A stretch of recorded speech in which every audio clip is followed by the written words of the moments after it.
This is not a story about being alone. This is a story about feeling alone. We live in the most connected era in human history. Messages travel across continents in seconds. Faces appear on screens instantly. Voices reach us without distance. And yet, something is missing. Every day, millions of people wake up with a strange feeling, a quiet heaviness, a sense of absence they can't fully explain. They are surrounded by people, notifications, conversations, but inside they feel alone.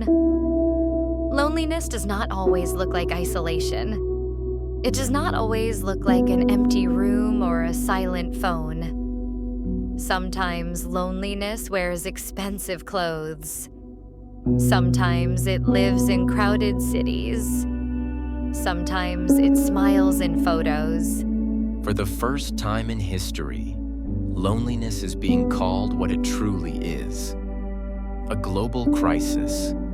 Studies from around the world show a disturbing reality. Loneliness increases the risk of depression, anxiety, heart disease, and early death. Some scientists compare its effects to smoking 15 cigarettes a day. And unlike many diseases, loneliness does not discriminate. It affects the young and the old, the successful and the struggling, the famous and the invisible. We were promised connection. We were promised community. We were promised that technology would bring us closer. So how did we end up here?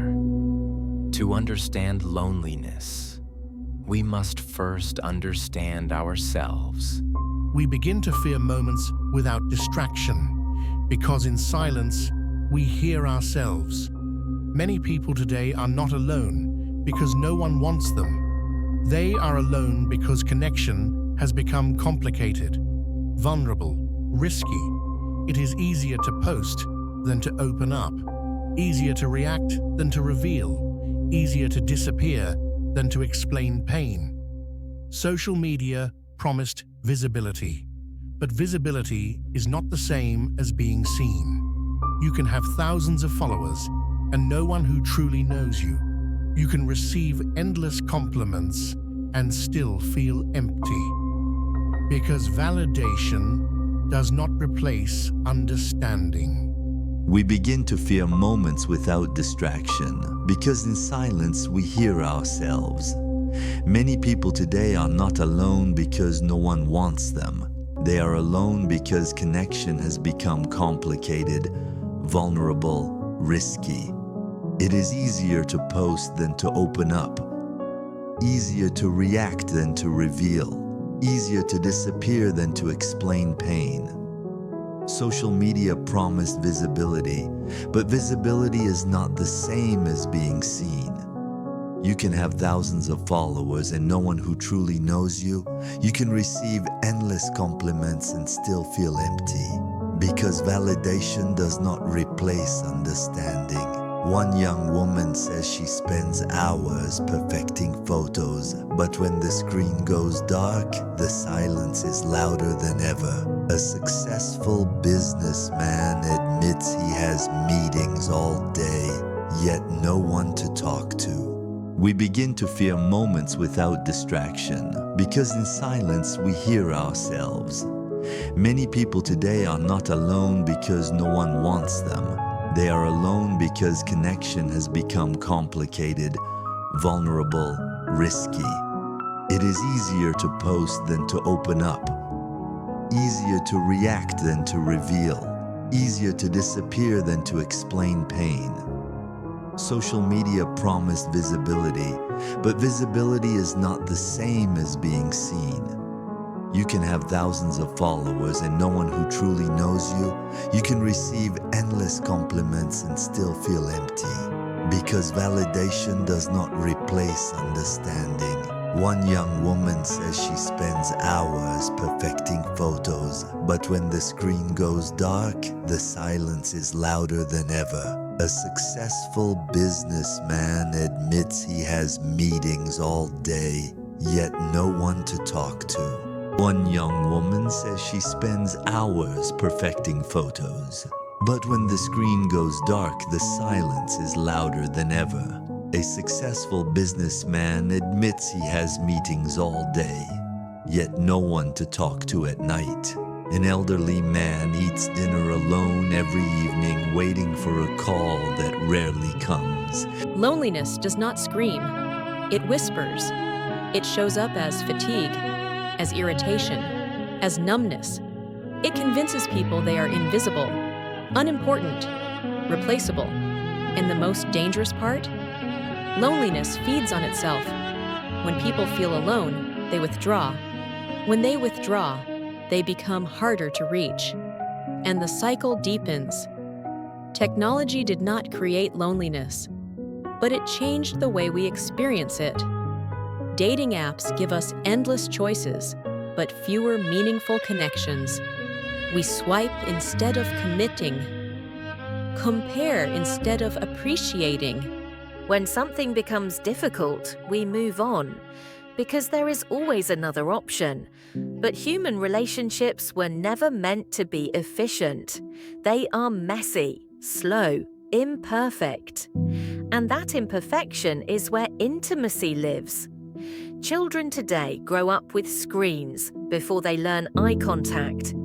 Teenagers measure worth in numbers. Adults confuse productivity with purpose. We are busy but disconnected. We are informed but emotionally unaware. And we rarely ask the most important question, how are you really? Because that question requires time, presence, and the willingness to listen without fixing. Loneliness also hides behind success. Many people who appear confident feel they must maintain an image. They fear that revealing weakness will break the illusion, so they carry everything alone. They believe strength means silence, but silence can become a prison. Mental health professionals warn that loneliness is not just an emotional state, it is a physiological one. It alters brain chemistry, it increases stress hormones, it weakens the immune system. The body responds to loneliness as if it were a threat. And yet, society often treats it as a personal failure, as something to be ashamed of. People say, you should be grateful, you have everything, others have it worse. But pain is not a competition. Loneliness is not cured by success, or money, or status. It is cured by connection, real connection. Connection that does not rush, that does not perform, that does not require perfection. Sometimes connection begins with a single moment, a conversation, a shared silence, a hand held when words fail. There are people who decided to step away from constant noise. They deleted apps, reduced screens, relearned how to be present. At first it was uncomfortable. They felt bored, restless, exposed. But slowly they noticed something else. They started listening more, feeling more, seeing people again. One man describes how he began greeting strangers, a small act, but it changed his days. A woman started writing letters instead of messages. Another joined a community group with no phones allowed. Connection returned, not instantly, but authentically. Loneliness does not disappear overnight. It fades when it is acknowledged. When people feel seen, heard, and valued, not for what they show, but for who they are. The solution to loneliness is not more technology. It is not more noise. It is not more distraction. It is courage.